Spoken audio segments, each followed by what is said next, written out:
Aê! Estamos começando mais um programa Guia do Cinéfilo, essa jornada maravilhosa, que eu pensei que teriam 10 programas, mas já tem 61. Hoje nós estamos com o nosso número 61, um convidado número 61, um cara muito especial, que eu acompanho bastante pelas redes sociais. Fiquei muito feliz que ele está escrevendo textos lá para um site que eu sempre acompanho lá no Instagram, acho que é o Leitura Fílmica. E, poxa, eu adoro aquele, acho muito divertido lá o que eles postam, acho muito Legal. bacana. E eu tô acompanhando bastante. Eu acompanho aqui o mundo todo, sabe, Sérgio? Eu acompanho o mundo todo cinéfilo, eu tento, pelo menos, né? Aqueles sites, aqueles blogs, Instagram, tem tanto nome hoje, né? Esses neologismos que não são mais neologismos, né? Fazem parte já quase da língua É portuguesa. verdade. Tanta gente produzindo conteúdo de tantas maneiras. Tem gente que faz conteúdo profundo, conteúdo raso, mas o importante é todo mundo falar sobre cinema. Isso que é o mais divertido. Eu vou te apresentar com um textinho que eu fiz aqui e aí a gente começa nosso papo, beleza? Beleza. Nosso convidado de hoje é crítico de cinema, professor, pesquisador, curador, jornalista. O cara é fera, joga em todas aí. Participa de seleções e júris em festivais de cinema, além de ministrar cursos de história do cinema e oficinas de crítica. Já escreveu para diversos veículos bem bacanas, como a Folha de São Paulo, UOL, Contracampo, Cineclick, Foco, Movie, Taturana. É tanta coisa que eu vou ficar falando aqui o programa todo. Cinequanon, Revista Bravo, Filme Cultura. Grande Sérgio Alpendre. Sérgio, obrigado pela presença, cara. É uma honra ter você aqui. Obrigado por ter disponibilizado um tempinho pra gente. Tudo bem com você, parceiro? Tudo bem, é uma honra também estar aqui, Rafael. Beleza. E que é isso, é uma honra mesmo. Não precisa nem agradecer. O bate-papo é sempre legal, conversar sobre cinema. Tamo junto. Dá uma boa noite aqui para Carla Oliveira, que já está aqui com a gente. Oi, Carla, boa noite para você, Carla. Boa noite, Carla. O pessoal vai estar aí de vez em quando entrando, voltando. Como eu falei aqui contigo antes em off, tem muita gente vendo filme lá na Mostra já de São Paulo, naquelas cabines virtuais, que agora virou moda aí, as cabines virtuais do festival. Tem muita gente bacana. Pessoal, entra e sai aqui, mas quem não puder ver ao vivo, pessoal, pois acompanha lá no guia, no youtube.com/guia do cinéfilo e também no youtube.com/tvktng. Vai ficar disponível lá todas as outras 60 entrevistas, e essa aqui também vai estar lá, tá bom? Sérgio, é o seguinte, essa primeira pergunta é uma pergunta padrão, pergunta default, que eu sempre faço para todo convidado. Eu queria saber como é que foi o seu início nesse universo maluco, louco do audiovisual, da crítica de cinema. Quando é que você bateu no peito e falou assim, Sérgio vai trabalhar com cinema, vou escrever sobre cinema, tenho que catar lugar para encontrar um lugar bacana para os meus textos, eu tenho que colocar minhas ideias ao mundo. E outra coisa, a sua família te apoiou nas suas escolhas desde lá no início? Conta pra gente. Caramba, eu achei que você fosse me perguntar qual que você prefere, Beatles ou Rolling Stones, John Ford ou Howard Hawks, alguma coisa assim mais fácil de responder. Cara, como eu comecei, desde que meus pais me levaram para ver Robin Hood, o desenho animado da Walt Disney, eu tinha 8 anos, 7, 8 anos, e ficava vidrado ali na tela. Mas ali eu falei, aí eu pensei, eu amo cinema, né? Eu adoro cinema, eu quero ver filmes. A hora que eu comecei a falar, bom, agora eu quero conhecer mais os diretores, saber quem dirigiu os filmes, ver os filmes de todos os diretores, foi mais ou menos quando eu entrei na faculdade. Que eu entrei para fazer cinema, mas porque eu trabalhava com vídeo, trabalhava com cobertura de aniversário, formatura, casamento. Então eu ia lá com minha câmera e filmava tudo isso, gravava, né, em vídeo. E aí eu falei, eu vou fazer cinema então, né? E aí eu comecei a me tornar cinéfilo, eu comecei a ver que mais do que querer fazer filmes, eu queria ver muitos filmes e estudar muitos os filmes. Até que eu, meio que por acidente, recebi o convite para escrever na Contracampo, topei, um pouco ressabiado, porque eu não queria ter essa relação, né, com o cinema, essa relação intelectual, eu queria só amar e tal. Mas aí acabei gostando, depois montei minha própria revista, com o Alexandre, né, depois eu fui sócio do Felipe. E aí, quando eu montei a revista Paisá, em 2005, aí eu falei, então agora eu vou ter que estudar de fato, né? Antes eu ia como um autodidata, ia ler cahier até, porque teve uma época que eu estava estudando francês, E aí eu lia Cahiers, Premiere, Studio, todas as revistas francesas para treinar.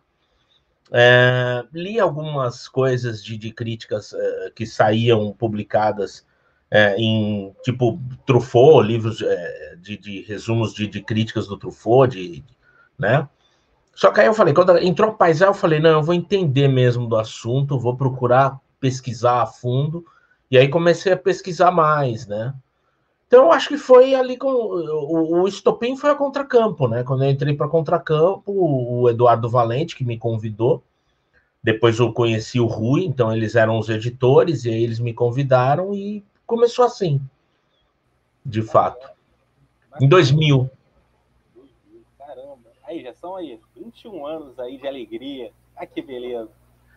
31, 32 de cinefilia, porque eu comecei no final de 89, quando eu entrei na faculdade, e 31 de crítica, né? Não, 21 de crítica. É isso. Excelente, excelente. Grande Sergião. Tem uma perguntinha aqui para você sobre essa questão dos críticos de cinema, né? Essa parte tão bacana que eu acho que eu tenho um grande respeito pelos críticos de cinema, sabe, Sergião? Quando eu era exibidor, alguns críticos, principalmente do jornal o Globo, derrubavam meus filmes, né? Aqueles famosos bonequinhos, né? Os famosos bonequinhos, danados de bonequinhos. Mas eu sempre pensei, né? Eu sempre fiz esse exercício falando assim, caramba, eu já li tantas críticas que às vezes o boneco, né? Falando essa questão da posição, né? Às vezes tem raiozinho, estrelinha, essa coisa toda. Mas às vezes o texto é tão bonito, sabe? Ele explora, faz uma crítica positiva, às vezes uma crítica construtiva, na verdade, né?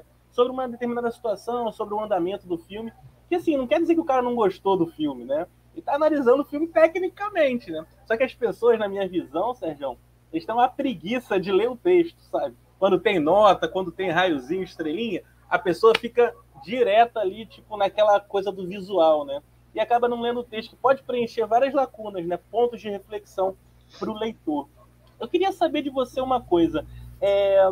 Até que ponto um crítico de cinema pode influenciar hoje em dia a ida ou não do espectador para ver um filme?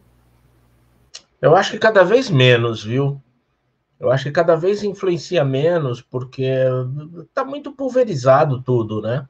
Talvez vai ter alguém que me segue e acha que o meu gosto é parecido com o dele ou dela, e aí vai falar, se o Sérgio não gostou, fico meio assim. Pode ser, mas é um nível muito pequeno da coisa, né? Dependendo do blockbuster, a crítica não tem influência nenhuma. Se vai... Agora, claro, que quanto menor é o filme, alguma influência vai ter. Eu não acho que é tanta assim, mas alguma influência vai ter. Tipo, a cotação pega mais, né? A cotação. Eu lembro que no Globo desistiram de estrear uma vez. No Globo não, aí no Rio. Desistiram de estrear um filme do Kiarostami porque ia ter o bonequinho dormindo, né? Eu lembro que isso circulou, foi meio que um escândalo. Todo mundo falando, ah, como você bota um bonequinho dormindo pro filme do Kiarostami e tal. Mas é aquela coisa, né? A cotação existe desde que a crítica se estabeleceu como crítica. Nos anos 20 tinha cotação de filmes, na Cahiers de Cinema tinha baita revista séria, tinha cotações ali, tinha um quadro de cotações. Então, sei lá, eu acho que as pessoas vão ter preguiça de ler. A pessoa que tem preguiça de ler por causa da cotação vai ter preguiça de ler se não tiver a cotação também. Então, acho que não adianta muito. Mas para responder direito a sua pergunta, eu acho que influencia cada vez menos, na verdade, né? Cada vez menos, até porque hoje quase todo mundo pode ser crítico, né? Você começa a gostar de cinema, você monta um canal no YouTube e já começa a falar dos filmes, já está exercendo a crítica. Então fica tudo muito pulverizado, todo mundo vai falar sobre os filmes e acaba ficando uma coisa muito, sei lá, diluída, né? Sim, concordo. Ó, dar uma boa noite aqui para o Alisson Oliveira, outro grande crítico de cinema aí que eu adoro, lá do CineWeb. Grande Ali. Esse aí é o rei de São Paulo, sabe tudo aí, ó. Sabe tudo que acontece de cinema em São Paulo e no mundo. Ele recebe 300 e-mails por dia, o Sérgio. 300 e-mails por dia. Todo mundo quer falar com o Alisson Oliveira. Caramba! Que figura esse eu devo receber isso também, mas é tudo spam. É quase tudo. Eu também recebo um monte. Você vai tudo para as caixas erradas, né? Nunca vai para a principal. Tá sempre... Agora, por enquanto, só a minha namorada, que é a Carla, e o amigo, que é o Alisson, né? Ninguém que eu não conheça. Pô, mas a gente tem tantos amigos em comum, Sérgio, que se bobear, o pessoal que vai entrando aqui são amigos nossos em comum aqui, porque realmente... Eu não tô vendo, não consigo ver. Muitos amigos em comum. Mas daqui a pouco o pessoal que puder entrar ao vivo vai ver a gente, com certeza, no offline, lá no nosso YouTube. Vai ficar para sempre essa entrevista. Seguinte, Sérgio, eu queria saber de você uma coisa. Você já teve ídolos na crítica?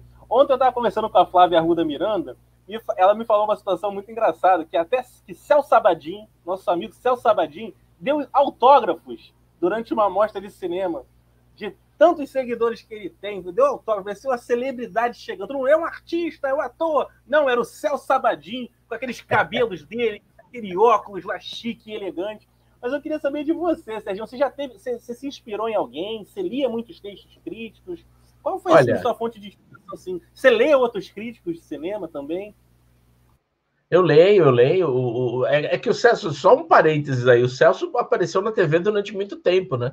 Ele é uma celebridade, de fato, né? Ele e o Rubens Evaldo Filho eram as celebridades da época que eu comecei a ser cinéfilo e tal. Então, pô, eu quase pedi autógrafo para o Celso, é que aí me tornei amigo dele, não precisava mais pedir autógrafo. Mas eu leio menos do que eu gostaria, confesso, porque não dá tempo, né? E eu tô com muita preparação de aula, eu acabo lendo um material muito mais específico do que o material que está saindo agora, sobre a crítica que está agindo agora, né? Mas procuro ler o quanto eu posso, assim. Eu leio a Carla, minha namorada, que eu gosto muito dos textos dela, e leio um ou outro que eu já gosto, tal. Eu tive um ídolo grande na crítica, que foi o Inácio Araújo, né? No período ali dos anos 90, que eu comecei a ler bastante crítica, eu lia o Inácio direto, assim, na Folha e tal. E, claro, Rivette, Romer, Truffaut. Atualmente, talvez o meu crítico preferido seja o Robin Hood, né? Robin Hood, né? Não o Hood. O Hood foi o desenho ali. O Robin Hood, que é o meu crítico, talvez o meu crítico preferido.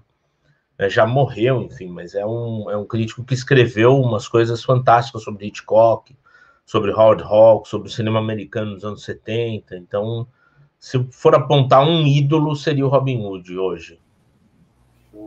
Olha só, você já escreveu muitos textos, centenas de textos sobre filmes brasileiros, né? Até elogiar bastante seu site, o sergioalpino.com, tem tanta coisa bacana lá. Pessoal que não conhece aí, essa que é muito legal. Eu adoro, tem tanto filme lá, você coloca em poucas palavras, assim, dá vontade de ver tudo, assim. É impressionante. Tem texto da Carla lá também agora. Pô, show de bola. Pô, tenho certeza que vai ser um excelente complemento. E, cara, é muito bacana que você preenche a gente lá de coisas bacanas pra gente pesquisar depois, né, se interessar. Mas eu queria saber de você uma coisa, Sérgio. Você já escreveu sobre muitos filmes brasileiros ao longo desses anos de carreira. Já teve algum diretor, produtor, alguém que já viu tirar satisfação com você por causa de algum texto, alguma coisa assim? Porque todo convidado que veio aqui já teve uma situação complexa nesse sentido. Você pode contar pra gente? Teve muitas. Nossa, daria para eu ficar falando até amanhã, na verdade.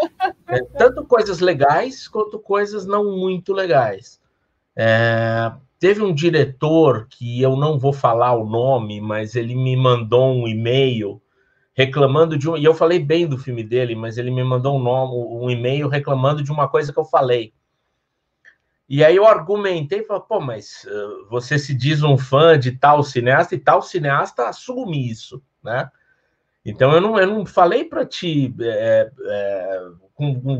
pejorativamente, eu falei justamente te colocando nessa filiação desse cineasta.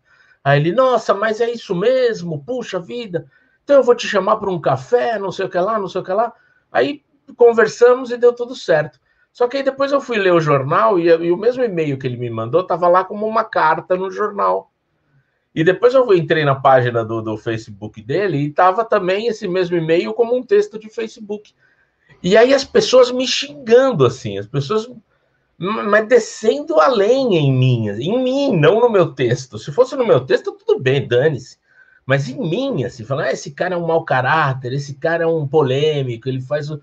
Sabe? Então, essas coisas são meio, assim, desagradáveis. Teve uma vez um diretor também que quis me bater, né?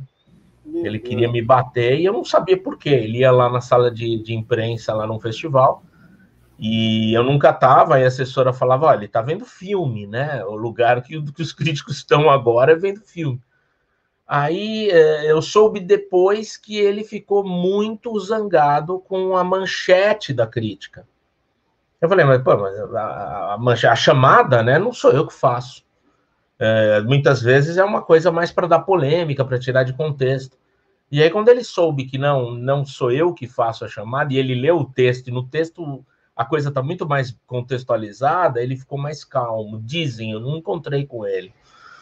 E teve um também que foi muito legal. Esse eu vou falar porque foi uma experiência positiva. Foi o Marco Rica. Ele me queria entender melhor alguns argumentos meus e tal. Aí eu expliquei, trocamos alguns e-mails. Foi muito bacana a troca com ele. E ele até me convidou para ver o novo corte que ele ia fazer do filme e tal. E assim, eu acho legal, porque o diretor quer entender, às vezes, melhor alguma referência que eu passei. Eu lembro que eu dei uma referência ali que o filme dele me pareceu outra coisa, e ele falou, pô, eu não conheço, tá? E aí eu fui atrás e realmente tem muitas coisas em comum. Então, eu acho que quando rola uma troca assim, é muito bacana. Mesmo que seja quando o diretor não concorda com o seu texto. Diretor ou diretora, né? Te escreve para falar, não concordo com isso, mas sempre com uma civilidade, né? Não aquela coisa de colocar no Facebook e todo mundo sai me xingando, assim, como se eu fosse um mau caráter, né? Que aí não é justo.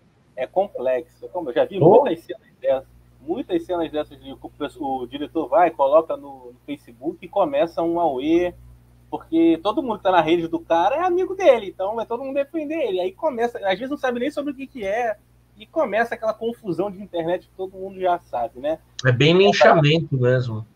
É muito complicado, é muito complicado. Sérgio, é o seguinte, muitos diretores de cinema aqui no Brasil e em alguns lugares do mundo, eles simplesmente não assistem a filmes, né? A referência deles vem das artes visuais, de outras questões, de outros campos da vida. Na sua opinião, para ser um diretor de cinema, precisa assistir a filmes? Ou é possível criar uma linda obra sem assistir a filme nenhum? Eu acho que era possível, mas hoje a gente está tão poluído de informações visuais que eu acho que hoje é necessário. Esse hoje já vem de uns 20, 30 anos, tá? Eu acho que era possível, por exemplo, um cineasta ou uma cineasta se formar em cinema ali nos anos 50. Uma cineasta era difícil nos anos 50, né? Porque era muito clube do Bolinha, mas vamos dizer anos 60, anos 70, na Europa, no Brasil, se formar com outros referenciais, literatura, pintura, escultura, arquitetura, porque a nossa cara, a informação visual que a gente recebia era de mais qualidade, né? Muito variado, você pode se formar no TikTok, né? Tem muito cineasta aí se formando pela linguagem visual do TikTok, ou do... É TikTok, né, que fala, eu até evito esse troço. Ou de alguns canais do YouTube. E aí, pô, você não vai aprender a fazer cinema, você vai fazer muito ruim, né? Muito mal feito.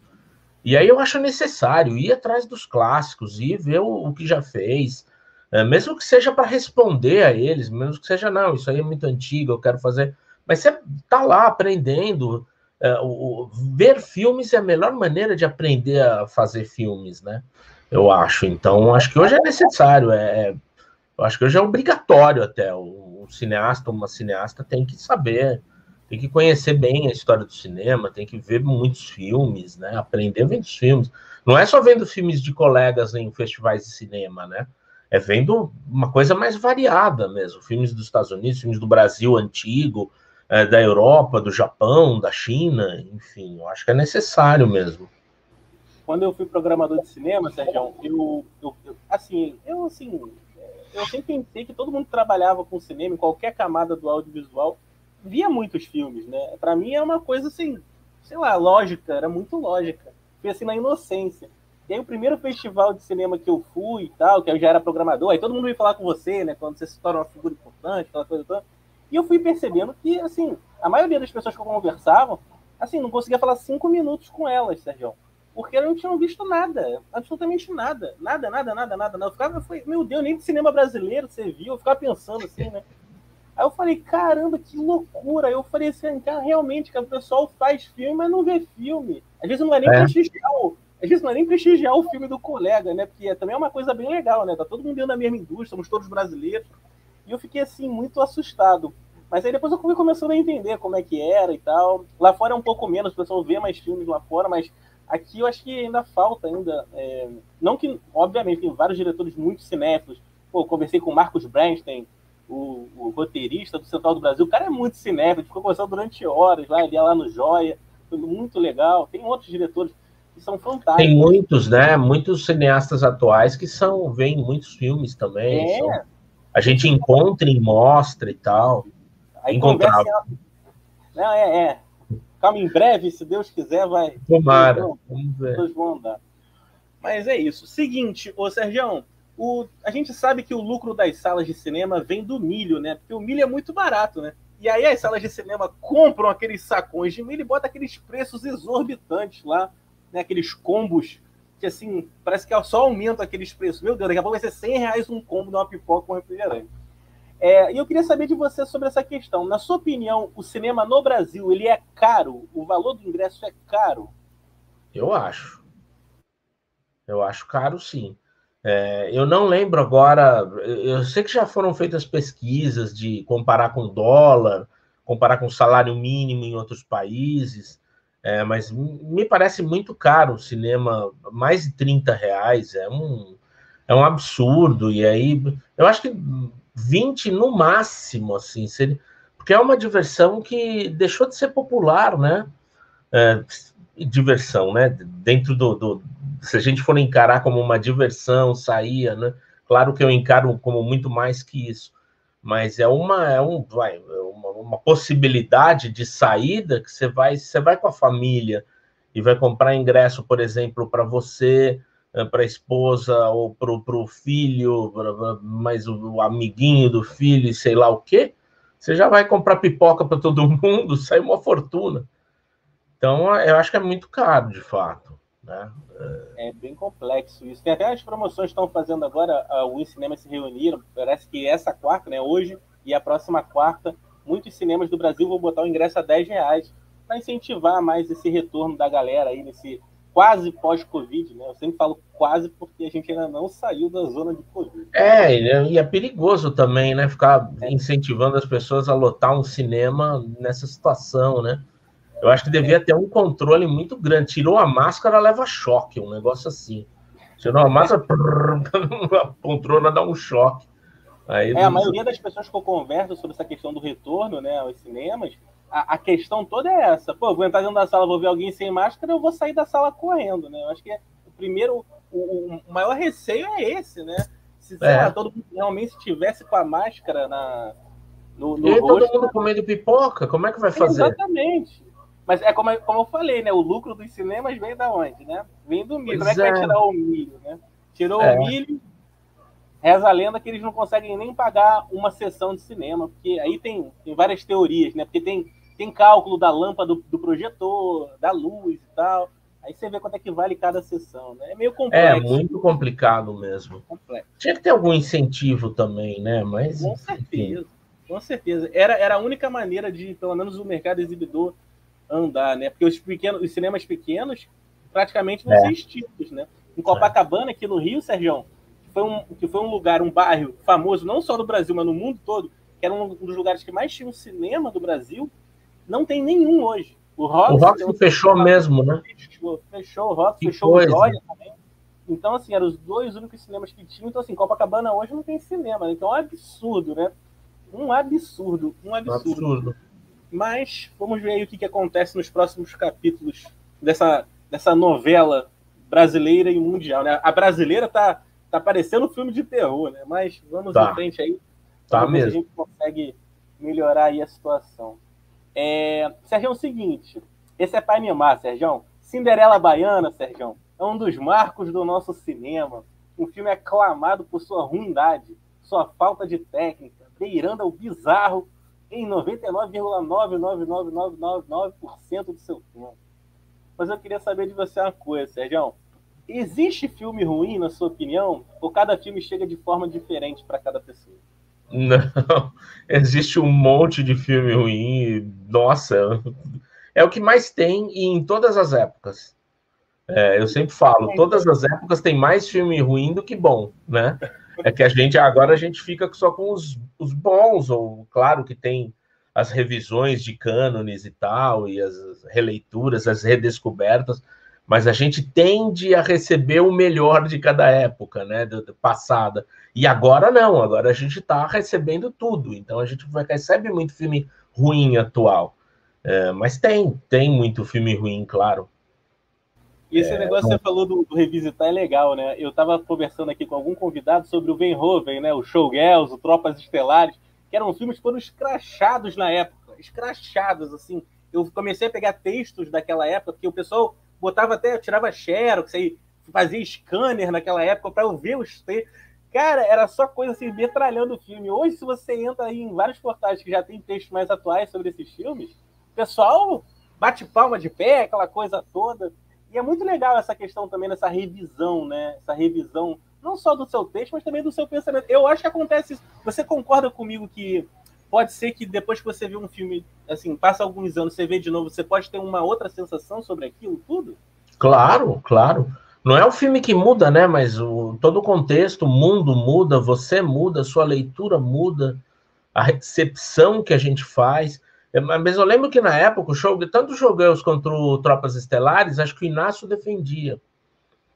E aí meus amigos lá de Contracampo também defendiam, inclusive eu também. Eu lembro quando saiu Tropas Estelares, eu fiquei empolgado, tal. O Showgirls eu não gostei tanto. O Showgirls eu vinha gostar depois de uns anos. Mas o Tropas Estelares, quando saiu, eu já falei, nossa, que filme legal, tal. Eu acho que tem sim, a gente redescobre os filmes, e também tem miragens, né? A gente vê um filme e a gente fica com medo de rever, porque quando a gente vai rever, o que eu vi nesse filme de fato, né? Mas o mais legal é quando a gente redescobre algo que tinha passado despercebido. Quando a gente vai ver um filme e a gente, eu bobiei, esse filme é muito bom, esse filme merecia muito mais atenção da minha parte. Por isso que é sempre importante rever, né? Com certeza. É uma das coisas mais importantes. Claro que para rever precisa ver primeiro, mas eu acho que rever é muito importante, rever os filmes depois de um tempo e tal. Aqui no Guia a gente já recebeu o Marcelo Janot, grande crítico de cinema também, tricolor Marcelo Janot, tive que marcar uma entrevista num dia que não fosse jogo do Fluminense, senão o Janot não podia. Aí o Janot, ele tem um livro muito bacana que ele falou no dia, que é o Revisão Crítica, que ele pega críticas antigas dele, ele fez um livro sobre isso, e aí a nova visão dele, ou não a mesma, né? Ele fala sobre alguns filmes que talvez ele tenha mudado de visão ou não. Acho muito interessante, é um exercício muito bacana. É um livro. Eu acho muito legal. Acho muito legal fazer isso também. Achei muito bacana, muito boa ideia. Grande Marcelo Janot, querido amigo, gente boa demais. Gente boa mesmo. Ele é fera. Seguinte, Sergião, o filme Tropa de Elite, Sergião, muito badalado aqui no nosso cinema, né? Bilheterias altíssimas, todo mundo não, grande parte do público batendo palmas pro Capitão Nascimento, né? Aquelas operações, aquelas situações todas que a gente viu na tela. Esse filme, inclusive, ganhou o Urso de Ouro em Berlim, né? Todo mundo aqui gosta muito de cinema, sabe que esse é um prêmio muito importante, né? O Central ganhou esse prêmio. E das mãos, no caso do Tropa de Elite, das mãos do Costa Gravas, né? Do Costa Gravas, que tem uma filmografia muito ligada à questão dos direitos humanos, né? Então, assim, ficou uma equação um pouco complicada de se entender tudo isso. E algumas pessoas, Sergião, acham que esse filme, de alguma forma, pode ter acendido uma chama fascista no povo brasileiro. Mas eu queria saber de você o seguinte: você acha que o cinema tem esse poder de influenciar o espectador para ideologias políticas?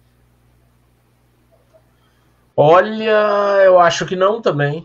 Eu acho que não. Eu acho, inclusive. Inclusive, na época, eu gostei do Tropa de Elite, do 1 e do 2. Não só eu, como muitos dos meus colegas de contracampo. A gente gostou tanto do 1 quanto do 2. Hoje é um desses que eu tenho medo de rever. Eu não considero o filme fascista, nem acho que ele.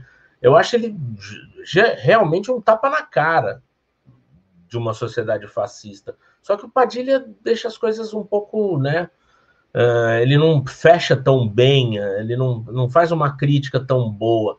Mas eu acho que o espectador que está ali torcendo para o Capitão Nascimento, ele é o que toma o tiro na cara no final, né? Eu, pelo menos, senti isso. Então, eu não. Eu tenho outros problemas com o filme, problemas de ordem formal e tal. Mas eu não diria que o discurso do filme. Eu não sei se se o cinema tem esse poder mais, sabe? Ele tem algum poder de transformação, mas eu acho que normalmente é positiva, porque o cinema pode fazer a gente pensar, né? Ele não vai transformar ninguém em fascista. As pessoas já são fascistas, né? Então, as pessoas que aplaudem incêndio em favela, elas são fascistas, em comunidade, né? As pessoas que dizem que bandido bom é bandido morto, elas são fascistas. Então, essas podem até gostar do Tropa de Elite por esse motivo. Mas não é o Tropa de Elite que vai fazer com que elas saiam com esse discurso. Elas já tinham esse discurso pronto, né? Então, você falou de acender. O acender também é forte. Eu acho que algumas coisas acenderam, né? Essa chama fascista e tal. E são coisas muito mais complexas do que um filme pode ser, né? Por mais que um filme possa ser complexo também. Então eu não sei, eu também não me fecho totalmente a essa hipótese, mas eu não diria com tanta certeza que ele acendeu alguma chama fascista, não. Beleza. Pelo O que eu menos eu não fico com segurança de defender isso, né? Algumas das perguntas que tem aqui na pauta são perguntas que eu me faço também, sabe? Por isso que eu venho aqui para discutir não, argumentar, né, com os meus convidados, até também para refletir melhor sobre todos esses assuntos, né? É um exercício que eu faço que está sendo muito bacana e muito prazeroso. Eu sei que também várias outras pessoas estão fazendo esse exercício também comigo. E a gente precisa se perguntar se questionar sobre algumas coisas, né? Eu acho que é importante também. Sim, as respostas não podem estar prontas sempre. A gente não tem opinião sobre tudo uma opinião formada sobre tudo. A gente vai pensando, vai se ajeitando aí conforme a gente vai pensando nos assuntos, né, nas questões. Não, com certeza. E é muito bacana e muito bonito, né? Na minha opinião, usar o cinema como essa ferramenta, né, de debate, né, de reflexão sobre a sociedade, né? A gente tem que usar mais o cinema dessa forma positiva, né? Tinha que ter mais filmes nas escolas. Eu adorava quando meus professores passavam filmes na escola. Eu falava assim, também. Faça um filme. Mas aí a única professora que aceitou a dica minha foi uma professora de religião numa faculdade católica que eu frequentei aqui no Rio de Janeiro. E, pô, foi a única que aceitou passar o show de Truman para falar sobre uma questão, para falar uma questão lá existencial. E foi muito legal o debate. Eu até fiquei lá nas cabeças do debate. Foi muito divertido. Muito legal. E eu acho que tinham que passar mais. Na Argentina, parece que é da grade escolar, né? Tem aulas de cinema, né? Tem reflexões sobre filmes. Isso é muito positivo, né? Muito bacana. A gente podia incorporar mais aqui, né? Talvez num outro governo, né? Que esse governo, para ajudar o cinema, isso daí, infelizmente, não vai acontecer, né? Quem sabe, esse governo, né? Daqui a pouco vai ensinar as pessoas a portar arma, a atirar, vai ter aula de tiro nas escolas. Daqui a pouco vai ser isso. O governo é ladeira abaixo. Eu não vejo a hora de acabar logo, pelo amor de Deus, né? Que a gente volte a ver as nuvens, né? Aquele céu claro, bonito que o Brasil tem, as nossas belezas. Exatamente. E até as nossas belezas às vezes ficam um pouco mais tristes, né? Com os nossos olhares de hoje, né? Mas esse pessoal será julgado, viu? Será julgado e condenado. Não sei quando. Pode não ser tão já, mas serão. Vamos lá, vamos em frente aí, pensando sempre positivo. Seguinte, Sergião, no Brasil existe a tal da lei do curta. Não sei se você já ouviu falar dessa lei, que é uma lei que existe, mas ela tá ali escondida. é aquela lei que ninguém olha para ela. Ela tá ali no cantinho do castigo, sabe? Tá ali. Mas ela não está mais em vigor, né? Não, mas ela existe ainda. Ela existe É? ainda, pelo menos segundo minhas pesquisas. Eu posso até estar errado. Mas, de qualquer forma, existiu. A pergunta é baseada nessa questão do curta. Eu queria saber a sua opinião sobre essa questão dos curtas. Você acha que é saudável para o mercado exibidor brasileiro, para os cinéfilos como um todo, exibir um curta-metragem brasileiro antes de todo filme estrangeiro? O que você acha? Acho que é legal. Eu acho que é uma maneira de dar visibilidade aos curtas, mas tem que se tomar cuidado, né? Porque às vezes o filme principal é muito longo. Se o curta for também muito longo, as pessoas vão ver esse curta com má vontade, né? Ou vão entrar atrasado, porque vai ter aquele curta, vou entrar atrasado. Então tem que ser uma coisa muito bem cuidada, talvez em algumas sessões, não blockbuster, não em cinema de shopping, que tende a atrair um público mais impaciente, né, para curtas. Então tem que ser uma coisa mais pensada. Eu gostava de uma sessão que tinha no Artplex, acho que aí no Rio também, que era uma sessão só de curtas. Era 6 horas da tarde, um negócio assim, e tinha 4, 5 Era curtas. isso. Era curta às 6, eu acho o nome, né? Era bacana isso, porque aí a gente ia ver os curtas, depois via um filme na outra sessão, tinha uma sessão só do longa, né? Aí eu acho mais positivo ainda. Mas é legal, tem que dar visibilidade para os curtas. O curtas é a porta de entrada de quase todo mundo, né? No cinema hoje. Quando eu era exibidor, Sérgio, eu fiz esse exercício de tentar colocar curtas antes de longas. Foi um exercício muito bacana. Eu descobri muitas coisas legais. E o principal é que, assim, o que eu cheguei no ponto, né? Nem todo programador de cinema é um curador de cinema, né? É um cara que vê filmes e tal. A maioria dos programadores do Brasil, infelizmente, é o pessoal do Excel e da camisa de botão, o sapatênis. É o que eu falo do Excel e sapatênis. Então, assim, como eu ia trabalhar de All-Star e camisa cinéfilo, então, assim, a gente meio que conversava, né? O curta com o longa. Isso era muito legal, porque ampliava o conceito de reflexão. Isso não é sobre o filme, mas é sobre as situações que o filme gera. Isso Sim. É muito bacana. Mas a gente sabe que nem todo programador vai conseguir ter talvez esse feeling, né? Porque falta ver filmes, né? Muita gente ainda dessa parte do mercado aqui, isso eu posso falar com bastante propriedade, porque eu já conversei com muita gente, não assiste a filme. Muitos assistem pra caramba, são cinéfilos como o Humberto Neiva, do Circuito Itaú, aí, do Artplex, que ele é maravilhoso, professor, sabe pra caramba de cinema. Outros, estamos aqui no Rio, tem o Estação Botafogo também, um lar cinéfilo bem bacana, tem o Petra Belas Artes também em São Paulo, que... Você tá em São Paulo, né? São Paulo. Estou em São Paulo. Eu estou entre São Paulo e Porto Alegre. Show de bola. Tem o Petras aí, agora tem o Cine Marquise aí, né? Que eu vi o pessoal falando, aí vi várias fotos. Aí acho que no Conjunto Nacional, né? É onde era o Cinearte, onde era o antigo Cinearte, que é um cinema bem legal. Grande e tal. Vi muitos filmes lá. Inclusive Manuel de Oliveira, que é um dos meus cineastas preferidos. Tomara que vingue aí o cinema, bons ventos aí pro novo cinema. Seguinte, o Sérgio, seguinte, tem uma perguntinha aqui sobre cinema brasileiro para você. Aqui a gente já tá chegando no final. Tá bem bacana o papo. Já tem 40 minutos, nem parece, ó. Parece, ó. É mesmo. Olha só, eu queria saber de você uma coisa. Quando eu era programador, o Sérgio, eu via muito preconceito e preconceito do público, de grande parte do público, contra filmes nacionais, tá? O pessoal chegava e falava assim, pô, é filme brasileiro? Não vou ver, não. Aí a gente tinha que fazer aquele corpo a corpo, falar assim, oi, olha só, olha essa história, olha que bacana, né? Olha que legal, poxa, vamos incentivar o cinema, você vai gostar. E a pessoa entrava, na maioria das vezes, gostava do filme. Mas existe ainda um preconceito. Você acha que isso acontece? Você acha que o público ainda do Brasil tem um preconceito contra o próprio cinema dele? Acho que sim.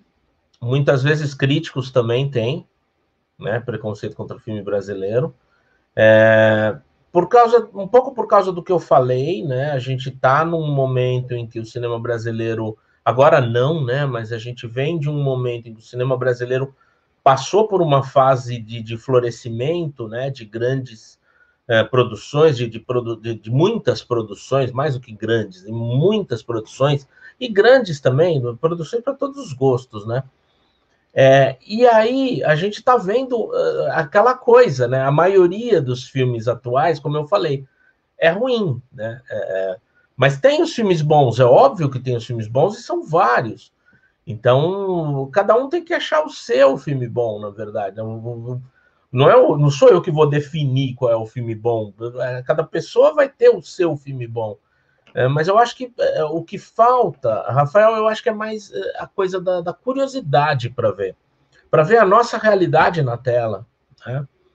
E não só a nossa realidade ali filtrada pelo Projac, a nossa realidade com aquele jeitinho de telenovela e uma coisa meio de o consumo como moeda principal, como precisamos ganhar dinheiro para ir no shopping, gastar e comprar roupa. Eu vi vários filmes assim, né? Isso é realmente degradante um pouco, mas tem tanto cinema brasileiro, né? Tantos filmes brasileiros diferentes. Eu gosto de ver filmes que eu não gosto, né? Filmes que eu olho e falo, putz, esse filme é ruim, mas eu gosto de ver. Porque é a nossa realidade na tela. Então, eu acho que falta essa curiosidade, né? De ver a nossa realidade também na tela. É claro que eu vou gostar de ver a realidade de outros países e tal. Eu vou gostar de ver como viviam os americanos nos anos 40. Então, vou ver um filme no ar ali, ver o que estava rolando para ter aqueles filmes tão degradantes, aqueles filmes onde ninguém presta, todo mundo é meio traiçoeiro. Tava rolando um mal-estar ali, né? Então é legal ver isso, é legal observar. E as pessoas acham que não têm essa curiosidade. Então as pessoas vão no atalho, elas vão pelo... se tem um ator que eu gosto, ou se tem uma situação cômica que me interessa, e aí as pessoas vão ver. E muitas vezes, nesse sentido, elas se decepcionam, né? Porque elas não têm essa curiosidade para ver algo mais no cinema, que é o que de fato interessa no cinema, né? Então eu acho que tem ainda esse preconceito e acho que sempre vai ter, né? Acho que só na Índia não tem, com o cinema de lá, nos Estados Unidos com o cinema de lá, e na França vai. Mas em países de cinematografia mais complicada, vamos dizer assim, que está sempre sofrendo golpes, eu acho que vai ter sempre esse preconceito. É complexo. Eu ficava muito triste, sabe, Sérgio? Eu vi vários filmes maravilhosos sendo exibidos, que a curva do filme, é impressionante, a curva do filme brasileiro, pelo menos no Joia era assim, ele crescia na segunda semana porque o boca a boca, né, a melhor divulgação que existe. Então, assim, o pessoal, pouca gente ia, às vezes, na primeira semana, depois na segunda semana o filme, poxa, fazia uma volta bem bacana. Eu lembro até hoje um documentário chamado Uma Passagem para Mário. Não sei se você chegou a ver esse documentário. É um filme muito bacana. Era a história de um cara que, nome. Ele ia viajar com um amigo pro Atacama, pro deserto do Atacama, se eu não me engano. E aí o amigo morre. Aí ele faz essa viagem por ele. Aí documenta isso. Muito bonito o filme. E aí precisou passar no Fantástico o filme. Eu fui um dos únicos exibidores que passou o filme na primeira semana. Aí passou no Fantástico. O cinema entupiu. O cinema entupiu. Aí eu falei assim, caramba, tem crítica positiva. Tava todo mundo falando super bem do filme. A primeira semana foi assim, bem... Na segunda semana o pessoal começou a se interessar, né? E esse tipo de coisa, né? Meio louco isso, né? Mas o boca a boca ainda é a melhor forma de divulgação. O pessoal, às vezes, que assiste, né? Nesse caso, tudo bem, teve um plus do Fantástico. Mas, assim, o boca a boca, na minha opinião, ainda é o melhor dos mundos aí nessa parte da divulgação dos filmes. O ruim é que você não vai saber, você só vai saber se você insiste, né? Deixando ele mais uma semana. E aí que vale a pena insistir, de fato, né? Se você acredita no filme, acredita também que vai ter um boca a boca. E aí, né? Eu acho que falta um pouco isso também. Às vezes, muitas vezes, tiram do circuito com uma semana de fracasso, já tiram, e o filme poderia melhorar, poderia ter uma vida mais longa. Tem muito exibidor aqui, tem muito exibidor no Brasil, infelizmente, que assim, é muito complicado. Parece que falta habilidade para ter o feeling do momento, sabe? Eu já cansei de ir no cinema, assim, quando era sexta-feira ainda, eu lembro. Às vezes eu não comprava jornal, né? Não tinha essa internet toda. Aí eu chegava lá, falei, não, com certeza o filme vai estar. É a segunda semana dele. Não tava. Eu tinha ido pro espaço. Não, eu lembro que uma vez a Folha estava dando críticas dos filmes durante a semana, né? Porque eles estavam com problema de espaço. E aí uma crítica minha, muito elogiosa a um filme, não lembro qual agora, realmente não lembro, entrou na terça. E aí o filme saiu de cartaz na quinta já. Na quinta mudou, ele já não estava mais em cartaz. Então, quer dizer, se alguém leu minha crítica e falar, vou deixar para ver no fim de semana, não teve mais como ver. Foi bizarro isso, né? Não, doideira, Então, doideira. é complexo, é complexo. Hoje em dia, pelo menos, tem o que eu chamo de rede de salvação, que é os streams, né? O filme sai fora, dá aquele pulo, aí não tem mais um lugar sem fim. Vai ali, para em algum lugar, verdade. pelo menos a gente assiste de alguma forma, né? Ou cinemas de repertório, né? Aqueles cinemas que pegam esses filmes que o circuito não quer mais e ele, tipo aqui em São Paulo tinha um Olido. Acho que o Joia era meio assim também, não era? Quando eu cheguei no Joia, ele era assim, ele pegava filmes assim que meio que estavam já no limbo ali, ou ficaram poucas semanas e tentava fazer sucesso. Aí eu tentei mudar um pouco disso, tentei trazer filmes que não chegavam no Rio de Janeiro, aí que as coisas mudaram um pouco mais lá o patamar do Joia. Mas legal. Tem que fazer o diferente. Teve muitos filmes que estrearam aí, eu lembro de Cães Errantes, cara, filme, porra, que eu adoro, de Tsai Ming-Lin, pô, nossa, difícil pra Dedéu, mas um filme que eu gosto bastante, que eu acho que ele tem um grande poder de reflexão sobre a vida num todo e uma cultura que a gente também não conhece muito. E, cara, a sessão lotou, Sérgio. Lotou. Muito legal. A gente exibiu aqui, a gente exibiu o Instinto Materno, vencedor em Berlim, um filme romeno, maravilhoso. Na primeira sessão, Sérgio, tinha Marília Pêra, Nelson Xavier. Estavam na fila para ver o filme. Olha que maneiro, cara. Que legal. Feliz, assim, realmente. Pô, mas o Cães Errantes é difícil, né? Caramba. Sessão lotada é um feito e tanto. Não, olha, o Joia era um cinema muito cult, né? Assim, se a gente pode botar uma denominação assim, bem cult, né? Então, assim, a galera, olha, vinha gente, o legal é que tinha gente de todas as idades, Sérgio. Tinha estudante de cinema, tinha um pessoal mais velho, apareciam uns críticos de cinema que eu nunca mais tinha visto, só vi os textos, todo mundo para ver. E olha que a tela do Joia era pequenininha, né? Não era nada gigantesco, mas, pô, 87 lugares lá, lotados de gente bacana. A cabine de imprensa desse filme, Sérgio, tinha tanta gente que eu falei, meu Deus, é o Almodóvar que eu vou exibir aqui? Meu Deus, não sei. Você sabe que eu fui xingado por elogiar muito esse filme, né? Sério? Eu lembro de um leitor que reclamou, pô, esse filme não acontece nada, é tudo parado, esse cara da... Sei lá qual era a cotação máxima na época, mas eu fui xingado na Folha. Foi bizarro. Mas é um filme difícil. Eu confesso que... É difícil, por isso... Difíceis, esse filme é um deles, assim. Tem uma cena que ele olha para a parede, assim, e fica minutos olhando. É complexo. Essa parede é uma tela de cinema, né? O formato da tela de cinema. Ele fica lá contemplando a tela. É lindo. Doideira. Eu acho o filme, mas eu acho o filme fantástico, assim. Eu tinha o cartaz até pouco tempo. Era lindo também o cartaz. O cartaz era lindo. Um título assim, né? Que as letras orientais são assim, de baixo para cima, né? Meio azulado, né? Pô, lindo. É bonito. Sérgio, estamos chegando já aqui ao fim. Agora é aquela parte que eu mais gosto, que é o bumerangue cinéfilo, que é muito engraçado, que é o seguinte, lembra do programa da Marília Gabriela, que ela fazia uma pergunta, a pessoa respondia com uma frase, com uma palavra? Aí vou fazer 3 perguntinhas e aí a gente encerra o nosso programa. O tipo de coisa que eu vou me arrepender de responder alguma coisa, mas tudo bem. É uma brincadeira legal. Vamos lá. Vamos lá. Posso pensar um pouquinho, né? Pode, claro. Tá bom. Sérgio Alpendre, o que mais incomoda um crítico de cinema? Eu acho que é você receber ofensas pessoais. Porque eu nunca ofendi diretor ou profissional algum de cinema, a não ser que tenha se sentido atingido porque eu ataquei o trabalho, né? Mas eu também estou falando demais, acho que a proposta era falar pouco, né? Mas acho que é isso, ofensa pessoal. Só complementar. Pode complementar. Porque você começou com uma questão que é muito cara para mim, né? Que é a coisa da crítica construtiva. Para mim, se a crítica é feita com honestidade, boa ou bem ou mal feita, e eu acredito que todos os críticos tenham críticas boas e más, né? Críticas bem e mal feitas, Eu acho que se ela tiver honestidade, ela é construtiva. Mesmo que seja um texto descendo a lenha ali, destruindo uma obra, eu acho que ela sempre vai ter algo de construtivo. Se ela é honesta, né? Se você destrói para polemizar ou para porque você não gosta do diretor ou da diretora ou de alguém que trabalhou no filme, aí ela não é honesta.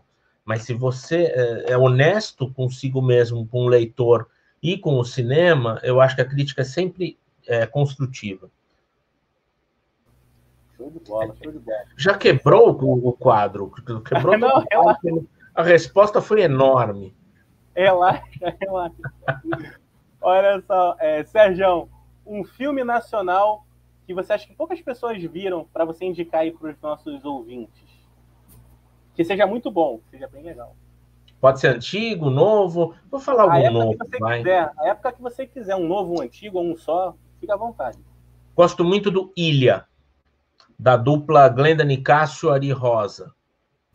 Gosto muito. Eu ainda não vi esse filme, não. Ele é recente, esse filme? Ele é de 2018. 2018. Vou até anotar depois para ver, então. Eu vi lá no Festival de Gostoso, São Miguel do Gostoso.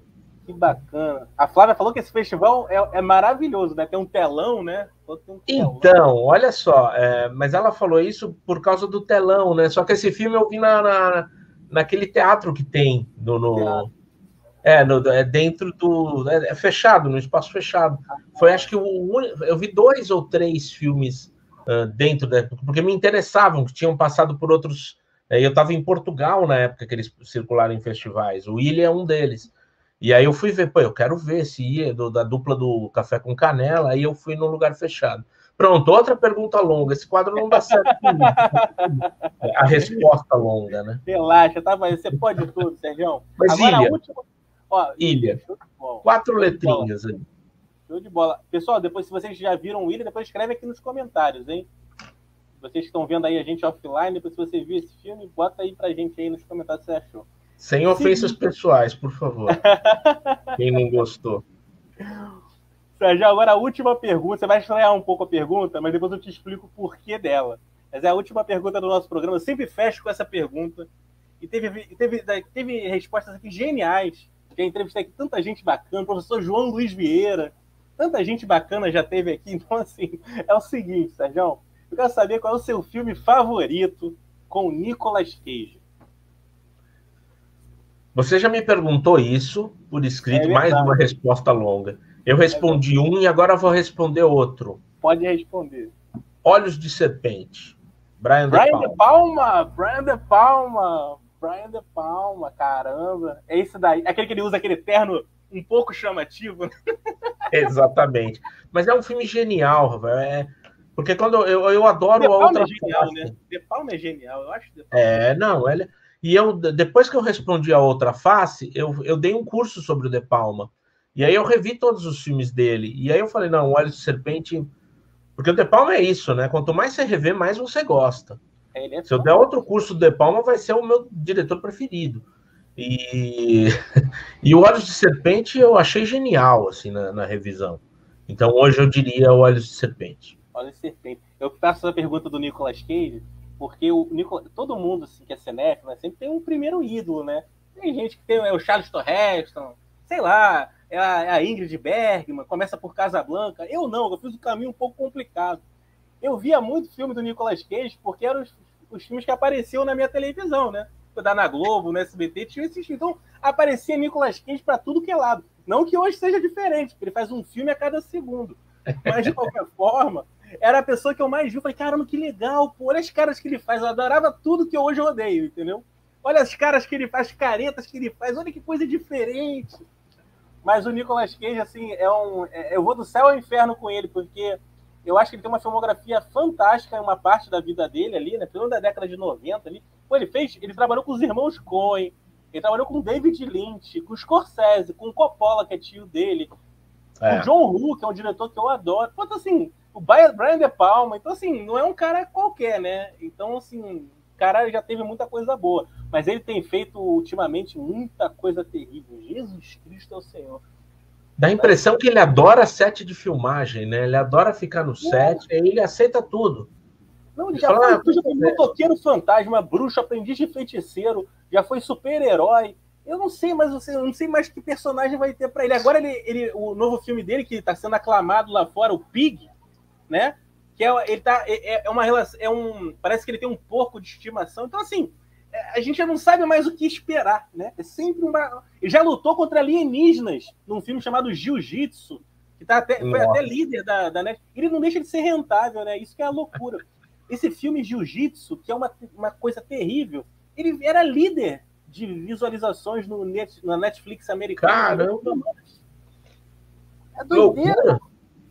Não, esse é doideira, não. Ele é... Olha, eu acho melhor você até passar do lado, Sérgio. Ó, tem outra coisa.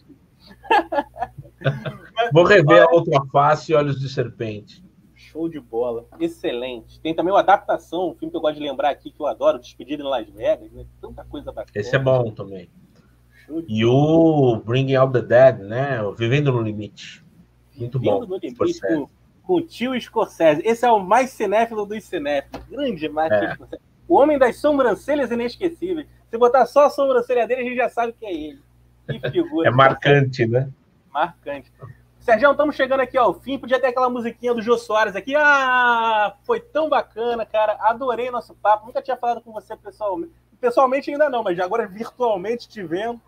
Cara, é uma grande honra, cara. Vou guardar para sempre aqui essa entrevista. Eu que agradeço.